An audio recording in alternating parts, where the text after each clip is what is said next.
Mimétiquement vôtre, voir le monde avec René Girard. Une émission proposée par Jean-Louis Salasque. Bonjour Jean-Louis. Bonjour Catherine. Quel sera notre thème cette semaine ? Je te propose de clarifier la question de l'ennemi dans une perspective girardienne. L'ennemi ? Ce n'est pas un sujet plaisant. Certes, mais l'actualité fait depuis quelque temps un usage surabondant du mot. Le mot « ennemi » ne fait pas partie du vocabulaire girardien. Non que René Girard ne l'emploie pas, en particulier dans H.V. Clausewitz. Mais il n'en a pas fait un concept de la théorie mimétique. À la réflexion, c'est un peu étrange, dans la mesure où cette théorie rend compte de la violence entre les êtres humains. Comment se fait-il qu'un terme aussi usuel pour décrire les antagonismes, partant la violence, n'ait pas trouvé sa place dans le corpus girardien ? Dans les définitions classiques du mot « ennemi », entre haine et volonté de nuire. Haine et volonté de nuire à l'égard de quelqu'un ou de sa part. Les définitions ne sont pas claires. Cette personne est-elle mon ennemi parce que je la hais et que je cherche à lui nuire, ou est-elle mon ennemi parce qu'elle me hait et qu'elle cherche à me nuire? Notre soif de bonne conscience se hâtera de répondre à cette question. Néanmoins, elle demeure et implique une circularité, une réciprocité à laquelle le girardien Durand ne saurait faire la sourde oreille. Elle l'entraîne sur la piste de l'ennemi comme rival mimétique.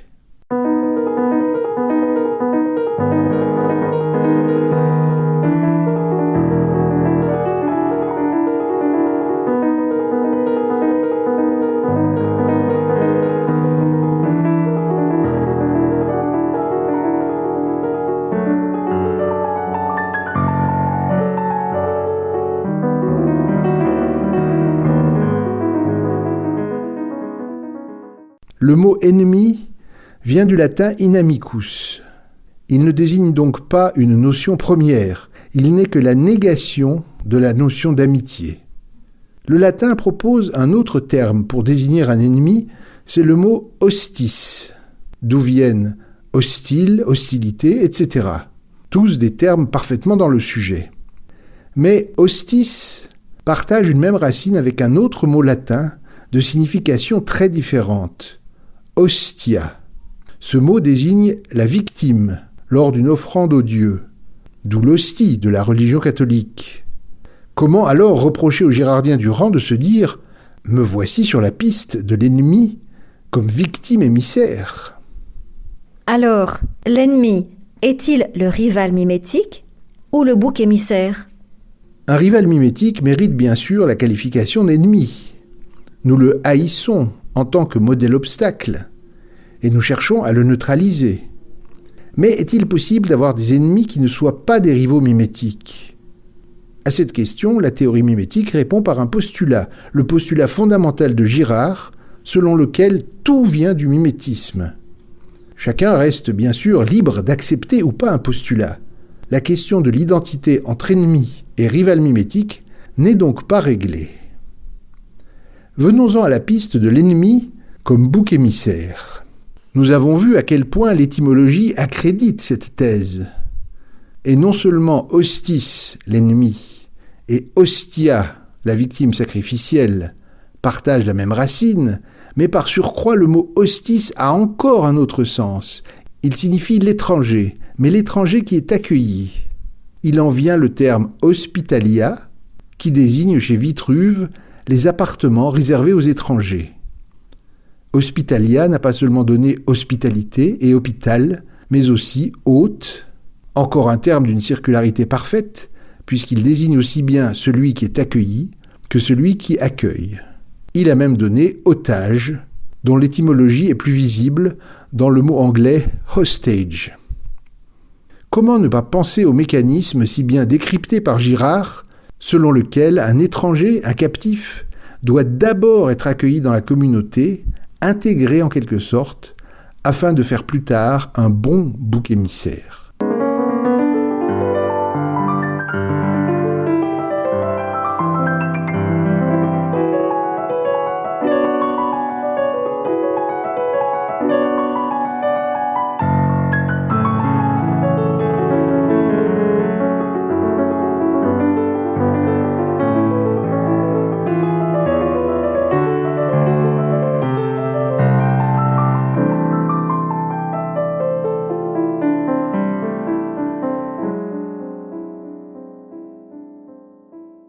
Par ailleurs, bouc émissaire et ennemi présentent de nombreux points communs.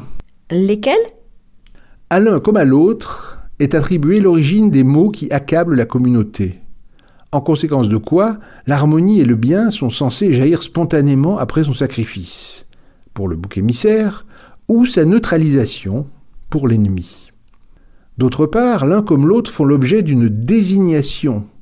Comme le disait Carl Schmitt, l'essence du politique, c'est de désigner l'ennemi. L'ennemi, au sens collectif, est donc quelqu'un qui a besoin d'être désigné. Mais le bouc émissaire également.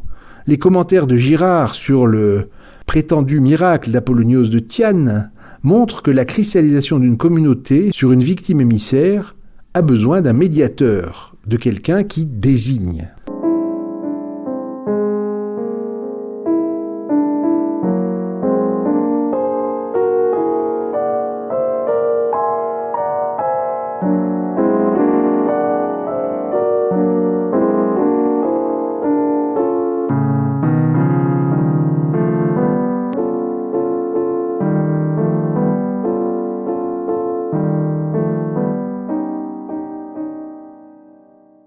Mais en dépit de l'étymologie et de ses points communs, il est aisé de constater qu'ennemi et bouc émissaire diffèrent profondément. D'abord, citons Girard. Avoir un bouc émissaire, c'est ne pas savoir qu'on l'a. Mais à contrario, l'existence d'un ennemi nous échappe rarement, que nous le haïssions ou que ce soit lui qui nous haïsse. Ensuite, nous cherchons toujours à neutraliser un ennemi, peut-être pas pour le détruire, mais au moins pour l'empêcher, le contraindre, l'isoler.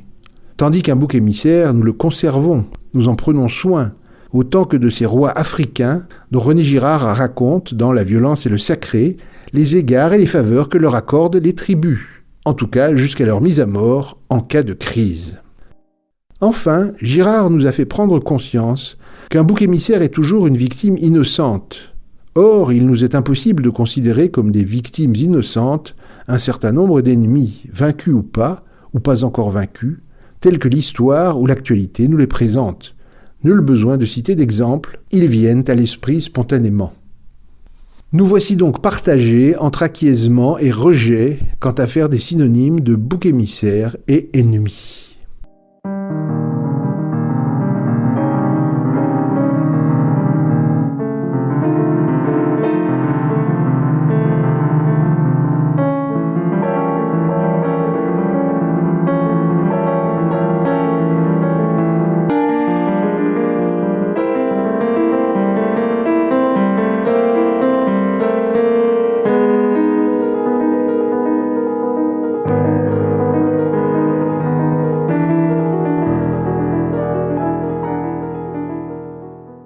Ne pourrait-on pas dire que le bouc émissaire est un ennemi de l'intérieur, puisqu'il fait partie de la communauté, tandis que l'ennemi de l'extérieur, celui qui est désigné par les politiques, serait plutôt un rival mimétique?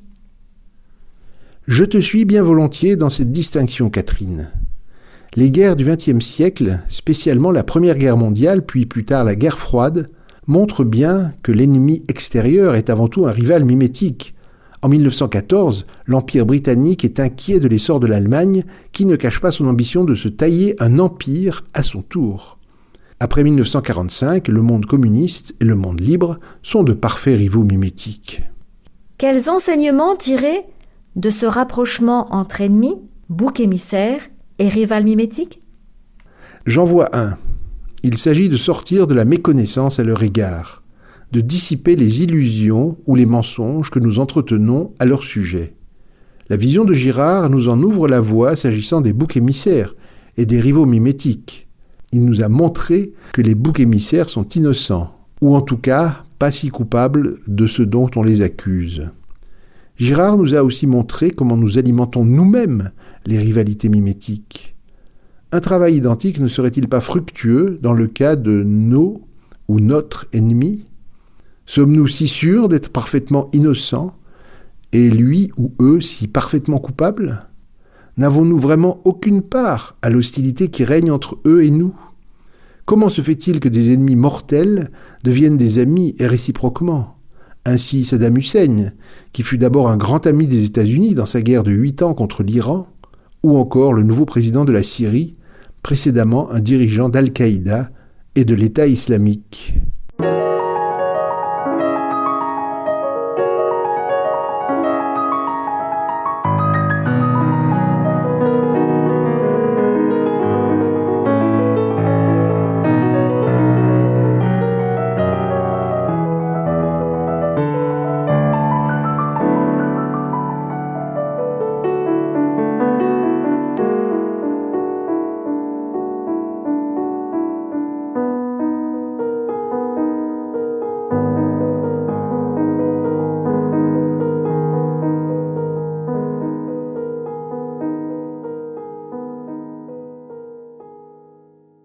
Les examens de conscience auxquels René Girard nous invite à l'égard de nos boucs émissaires et de nos rivaux sont peut-être aussi à mener en ce qui concerne nos ennemis, désignés ou pas. C'est toujours un pas en direction du précepte de Jésus, rapporté par saint Matthieu « Aimez vos ennemis, priez pour vos persécuteurs ». Arrêtons-nous ici pour cette semaine. Au revoir Catherine. Au revoir Jean-Louis. Et merci aux auditeurs de leur écoute.